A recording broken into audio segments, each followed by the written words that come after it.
अस्सलाम वालेकुम जी। 75 एकड़ ज़मीन प्राइवेट रोड बनकीरा ज़िला पक्कर।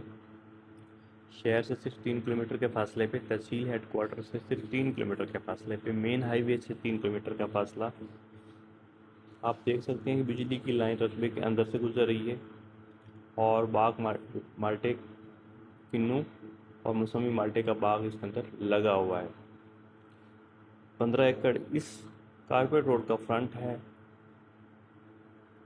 ज़ेर ज़मीन पानी मीठा है। फौरी रजिस्ट्री, फौरी इंतकाल है। हदबंदी, किला नंबर सब कुछ हुआ हुआ है। किसी किस्म का लड़ाई झगड़ा ज़मीन का नहीं है। यार बाग है, साइडों पे आप देख सकते हैं लाखों की मालियात के ये दरख्त साइडों पे लगे हुए हैं। मुकम्मल बना बनाया सेटअप है और इंशाल्लाह इस साल से बाग फ्रूटिंग पे आना शुरू हो जाएगा और 2 साल के बाद कमर्शियल फ्रूटिंग इस बाग पे स्टार्ट हो जाएगी। मुकम्मल आबाद है जी, मुकम्मल ज़ेर काश्त है।